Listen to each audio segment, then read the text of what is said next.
Vamos a hablar ahora con Matías Guidini, él es CEO de consultora Guidini Rodil, especialista en mercado laboral, y vamos a hablar justamente de este tema, búsqueda laboral, herramientas en una época en la cual el mercado laboral es absolutamente dinámico, independientemente de que se está discutiendo la reforma laboral y todo. Me refiero a la dinámica que sobre todo las nuevas tecnologías le están poniendo a los desafíos de quienes quieren o de quienes queremos, por supuesto, tanto conseguir como seguir trabajando. Matías Guidini, gracias por atendernos. Rocío Suárez, Agustín Amado y Santiago Montórfano los saludan. No está más. Se cortó, vamos a recuperar. Bueno, estábamos hablando de las nuevas tecnologías y se nos corta el teléfono, así que ahora así que ahora vamos a hablar con Matías Guidini sobre todo esto, sobre el mercado laboral. Hay toda una estrategia también para difundir, para compartir, para socializar aspectos inherentes a cómo quienes están en búsqueda de un empleo, sí, o de una relación laboral o de un contrato, pueden venderse a sí mismos. Venderse en el sentido de mostrarse, claro, como ofrecerse, sí, ofrecer y cotizar y ese servicio, ese trabajo que se puede hacer. Que vos sabés que no todas las carreras universitarias, por ejemplo, para aquellos que tienen formación académica en ese nivel, te plantean esta manera también de ofrecer el empleo, y ni hablar en otros niveles educativos, ¿no? Pero bueno, para algunos es natural, para otros hay que formarse. Hay que formarse. Matías Guidini, CEO de la consultora Guidini Rodil, gracias por atendernos. Rocío, Agustín y Santiago los saludan. ¿Qué tal? ¿Cómo anda? Buen día. Bien, Matías, gracias por atendernos. Bueno, estábamos haciendo la introducción hablando de del complejo mundo de la búsqueda laboral, ¿no? En tiempos de una dinámica muy especial. Sí, bueno, es un año duro para el empleo, no tanto a nivel números, ¿no? Sí. Hoy la desocupación está en 7,6. Que es un número moderado, sí, pero bueno, más allá de eso se ha perdido una gran cantidad de trabajos, casi 500.000 de trabajos registrados, así que sí, un año complejo para el trabajo. Uno entiende que hay variables macroeconómicas que escapan a la gente que busca laburo, pero hay muchas otras herramientas que nosotros podemos manejar para intentar aumentar nuestras posibilidades de conseguir el empleo, ¿no? Bueno, sí, ahí cuando hablamos de búsqueda laboral, generalmente hablamos de tres instancias. Una tiene que ver con dónde encontrar las oportunidades, es decir, de cuáles son los canales hoy. Antes era el diario, hoy pasa todo por el mundo de Internet. Después tenemos la entrevista laboral y antes tenemos el currículum, ¿no? Como tres pasos necesarios. Hay que tener éxito en los tres como para poder conseguir un empleo que hoy son escasos, ¿no? Entonces, bueno, hay que ir superando cada uno con sus particularidades.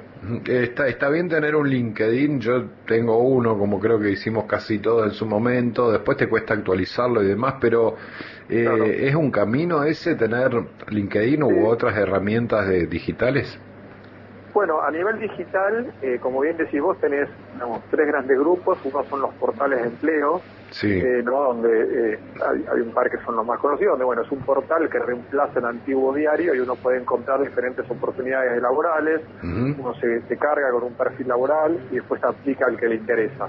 Después tenés todo el mundo de la búsqueda que publican directamente una empresa, ¿no? O sea, hoy todas las compañías tienen una sección de estamos contratando, sumate al equipo, te estamos buscando, donde publican sus búsquedas y uno puede entrar directamente a la empresa de sus sueños.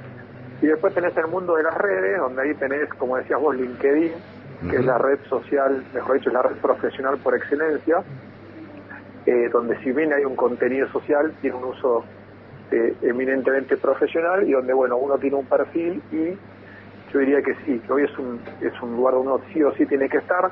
Si uno recién arranca a trabajar, tal vez no lo capitaliza tanto porque no puede completar su experiencia laboral. Claro. Ahora, si uno ya tiene un par de años, definitivamente LinkedIn es algo que uno tiene que tener sí o sí. Tanto si está buscando proactivamente como si uno dice yo estoy bien, pero bueno, de alguna manera está, digamos, en la vidriera disponible para que alguien lo vea y lo pueda contactar. Bien, ¿cómo hace el que no tiene experiencia laboral, no? La pregunta del millón es ese primer empleo y lo difícil que es, bueno, convencer desde la falta de experiencia. Bueno, como toda primera vez, no hay mucho más recomendación que tener que superarlo. Obviamente que hablamos de LinkedIn, no es que no sirva, no es donde uno más provecho lo saca, pero perfectamente uno lo puede cargar. Bien. Después, obviamente hay un tema de coyuntura que, como hoy no rebalsa el empleo, para aquellos que quieren conseguir su primer trabajo no está tan fácil, pero también es cierto ese mito de que no tengo experiencia, nadie me contrata, ¿no? Hay empresas, hay posiciones donde uno busca niveles iniciales y donde uno ya sabe que el que va a venir no viene con experiencia. Claro, incluso hay empresas, perdón que te interrumpo, Matías, que les gusta formar sus propios trabajadores, ¿no? Como de alguna manera agarrarlos de cero, por decirlo de alguna manera. Sí, las famosas pasantías, prácticas rentadas, becas o programas de jóvenes profesionales, donde, como bien decís vos, uno ya sabe que viene sin experiencia, lo viene a formar, busca una educación, busca una formación, un conocimiento determinado, y sobre eso, entonces, lo que pasa que eso, en un contexto, digamos, más recesivo, hay menos, ¿no? Pero, digo, el mito de eso de no tengo experiencia, no me van a contratar, no. Todos alguna vez empezaron y uno sabe que cuando no tiene experiencia, busca otras cualidades en el candidato. Bien. ¿Cómo estás, Matías? Buenos días. Agustín Amado soy. ¿Y en qué medida también cambian las relaciones, ya no solamente la búsqueda del trabajo, sino digamos la permanencia en ese lugar de trabajo? Tengo la impresión de que los más jóvenes se desapegan rápidamente de un empleo cuando no cumple la expectativa que tenían, aun cuando eso signifique saltar sin red, ¿no? Uno que es más veterano dice no dejo un trabajo si no tengo otro en vista y sobre el cual tenga la certeza, la seguridad de que voy a ingresar. Y advierto que en la actualidad otros más jóvenes toman esas decisiones. ¿Advertís esto o es un error de apreciación de mi parte? No, es cierto lo que decís. Para mí hay una combinación ahí de diferentes fenómenos. El primero tiene que ver con el lugar que ocupa el trabajo en las nuevas generaciones, que es diferente que el que ocupaba en generaciones, si querés, anteriores o más viejas. Anteriormente, gente que tiene más de 50 años, por decir algo, el trabajo era el centro, uno se realizaba por el trabajo, vivía por el trabajo, era capaz de hacer un montón de cosas por eso, ¿no? Estar un montón de tiempo, hasta mudarse a diferentes ciudades, hasta poner a la familia en alguna situación.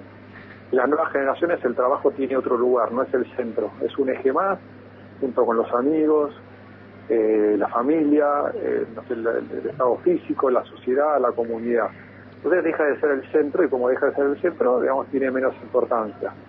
Y por otro lado, hay otro fenómeno que tiene que ver con el manejo de la frustración, digamos, de la resiliencia, de decir, bueno, esto que encuentro no me gusta, y eso va más a nivel de social, de las nuevas generaciones que dicen, bueno, cambio, porque tal vez que no estoy dispuesto a aceptar algunas cosas. Así que definitivamente yo diría, hoy el trabajo ocupa otro lugar, es un debate más largo, si eso es mejor o peor, yo diría que es distinto a lo que era antes, y bueno, lo que vemos es la consecuencia de eso en el mundo del trabajo. Matías, ¿cómo va? Buen día, Rocío Suárez habla. Buen día. Mencionó una palabra que me gustaría destacar, que es la frustración, teniendo en cuenta el contexto donde están atravesando nuevas generaciones que muchas veces cuentan que o no consiguen trabajo por falta de experiencia o no consiguen de lo que estudiaron y bueno, obviamente genera frustración. ¿Cuáles serían como los tips o las recomendaciones para no caer en esa frustración y volverse quizá un círculo vicioso en el cual uno, por no conseguir trabajo quizá pronto, se sienta justamente frustrado y no pueda o se siente trabado en la búsqueda finalmente de conseguir ese trabajo, ni siquiera quizá soñado, un trabajo donde permita destacar lo que quizá uno se formó en el estudio? Bueno, primero hay que entender de alguna medida el contexto, ¿no? Es decir, saber que hoy tenemos una situación, digamos, de viento en contra, y eso hace que el partido sea un poco más difícil, ¿no? Porque la frustración a veces viene por la expectativa que uno tiene en términos de qué piensa que va a pasar y con qué se encuentra, ¿no? Si yo te digo que, mira, está complicado, vas a tardar meses, vos te puedes ir preparando y tal vez aceptar algunas cuestiones de distintas maneras. Así que lo primero es entender que es un año, digamos, complejo para el trabajo y no es sencillo. Después, bueno, hay un tema, obviamente, que tiene que ver con qué estudiaste, con qué demanda el mercado laboral, ¿no? Entonces, voy a decir, ¿qué se puede hacer? Bueno, entender mejor cuáles son aquellos estudios, formaciones o intereses que tienen más salida laboral versus otros, para saber qué herramientas tenés, ¿no? Y bueno, se habla mucho de la necesidad de carreras vinculadas a la ciencia, la tecnología, la matemática, la ingeniería, también la enfermería, y de la sobreabundancia tal vez de profesiones como el derecho, la psicología, por nombrar algunos, ¿no? Entonces, si vos entendés qué se necesita, y eso sucede que lo podés estudiar o te gusta, vas a encontrar mejores oportunidades. Claro. Y bueno, y después hay mucho de práctica, ¿no? En la búsqueda laboral hay que practicar en el sentido de, bueno, ir a una entrevista, ir a otra, aprender qué se pregunta, la situación. Hoy, bueno, la entrevista es 95% virtual, al menos las primeras. Entonces, bueno, recorrer un camino para ir aprendiendo, de esa manera acostumbrarse a lo que viene y bueno, y manejar la frustración, ¿no? Que de alguna manera es inevitable y hasta es necesaria para el crecimiento. Matías, el manejo fluido de inglés evidentemente es importante y suma, digamos, ¿no? Pero hay quienes hablan de que, bueno, a futuro ya el tema de los idiomas va a estar salvado por las nuevas tecnologías. Digo, ya lo está, de hecho, si alguien quiere aplicarlo en una empresa al traductor automático lo puede aplicar, pero ¿qué recomendarías para los chicos, digamos, de hoy? No, definitivamente, de vuelta, uno puede imaginar el futuro, lo que puede pasar, pero si alguien piensa ir a buscar trabajo mañana y no tiene inglés, digamos, tiene una herramienta importante menos en la mochila. Y, claro. Te falta el destornillador o el martillo, no es menor. Claro. Así que el inglés lo tenés que manejar, lo tenés que saber. No es lo mismo, cuando uno sabe un idioma hay que distinguir si lo sabe leer, lo sabe escribir o lo sabe hablar. Y hay que ver qué uso le da. Claro. Entonces está muy bien el traductor, pero si vos estás en una reunión con 5 personas de otro país, no sé si te va a salir el traductor ahí. Claro. Entonces, hay que estudiarlo, es una herramienta fundamental para salir a buscar trabajo hoy. Claro, esto es muy bueno para el mundo de los programadores, ¿no? Porque es tan importante saber programar como manejar el inglés para poder trabajar para empresas de afuera, que es lo que muchos aspiran a hacer con ese tipo de trabajos. Sí, totalmente, por eso yo con el idioma distinguiría. A veces se habla saber un idioma, pero de vuelta, no es lo mismo el que tiene que saber leer porque tiene una función técnica en una planta y entender un manual, y el que tiene que estar defendiendo una negociación con alguien en otro país, no tenido ni Estados Unidos ni Inglaterra porque se entiende, pero que alguien que habla inglés en la India o en el sudeste asiático. Entonces, hay que saberlo manejar porque hoy es una herramienta clave. Bien, no te lo preguntaba porque muchos padres hoy dudan de mandar o no a sus chicos al inglés porque dicen, no, ya inglés, pero sigue siendo como cuando nosotros éramos chicos que nos mandaban religiosamente inglés porque significa una herramienta, digamos, se sigue recomendando encarar ese tema seriamente. Bueno, son herramientas que uno tiene para salir mejor preparado. Si vos no querés poner la mochila, vos siempre vas a encontrar en esto, el que no sabe inglés encontró un gran trabajo ahora. Claro. Si vos sos Messi vas a jugar bien en todos lados. Si no sos Messi, mejor entrenate. Claro, está muy bien, se entendió perfecto. Matías Guidini, gracias por habernos atendido, ha sido usted muy gentil. Gracias a ustedes, saludos. Un abrazo. Matías Guidini, CEO de Consultora